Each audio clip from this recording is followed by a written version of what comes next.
पूरी दुनिया सोई हुई थी, पाकिस्तान जगमगा रहा था और उसके पीछे ये दो भारत की शेरनियां थी, जिन्होंने धर्म नहीं देखा, जिन्होंने पैंट नहीं खुलवाई, जिन्होंने चुन चुन के नहीं मारा बल्कि तैयारी की और घर घुस के मारा। नमस्कार, मैं मोहित गुप्ता, माउंट लिटरा जी स्कूल से।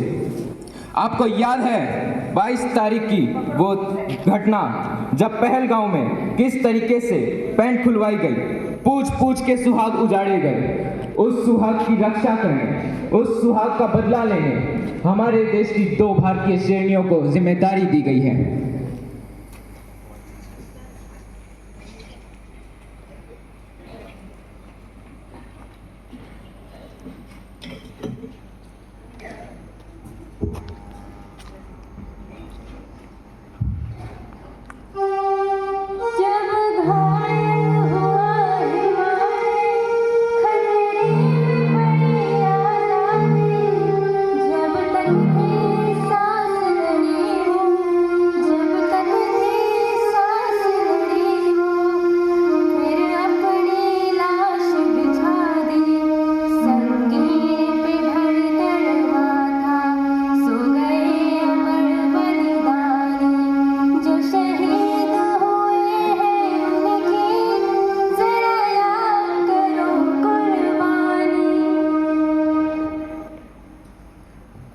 जब आधी रात में आप सो चुके होंगे, नींद में होंगे, तब ये दो शेरनियां दहाड़ रही थी। इनकी दहाड़ पूरा पाकिस्तान सुन रहा था।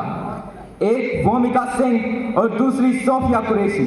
वही सोफिया कुरैशी जो कारगिल के वक्त से ही ठान के बैठी थी कि पाकिस्तान को करारा जवाब देगी।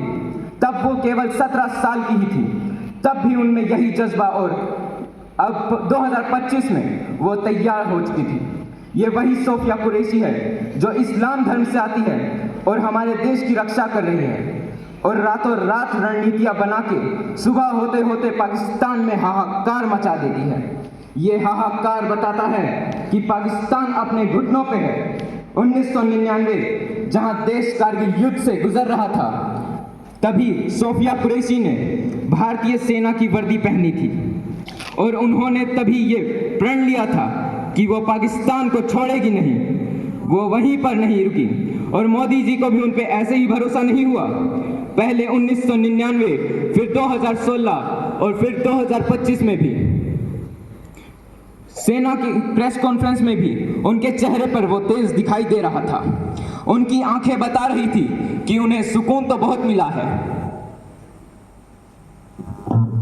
सुप्रभात देवियों और सज्जनों, मैं कर्नल सोफिया कुरैशी और मेरे साथ विंग कमांडर वामिका सिंह आज आपको 6 से 7 मई 2025 रात 1:05 से 2:30 बजे के बीच भारत सशस्त्र के द्वारा अंजाम दिए गए ऑपरेशन सिंदूर के बारे में जानकारी दूंगी।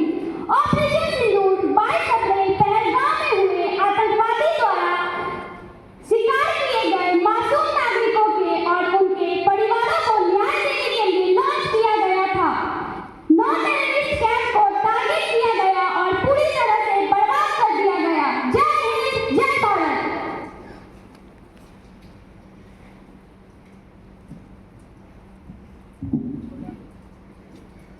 जब 2025 7 मई को पाकिस्तान के 9 ठिकानों पे ऐसी बमबारी हुई कि अजहर का पूरा परिवार तबाह हो गया। 14 लोग जमीन में दफन हो गए। उन 7 मिनट में उन्होंने ऐसा हमला किया और इस तरीके से रणनीति बनाई कि पाकिस्तान के आतंकवादी और पाकिस्तान की सरकार सब भारत को कभी नजर से भरी देख रहे हैं। वो अलग अलग देशों से बात करने की कोशिश कर रहे हैं। उनके प्रधानमंत्री फोन भी कर रहे होंगे, लेकिन पूरी दुनिया में उनका फोन कोई नहीं उठा रहा, ना ही कोई उठाने वाला है। कोई उनका बातचीत का रास्ता नहीं निकाल रहा। भारत ने कुछ ऐसा हालात कर दिया है पाकिस्तान का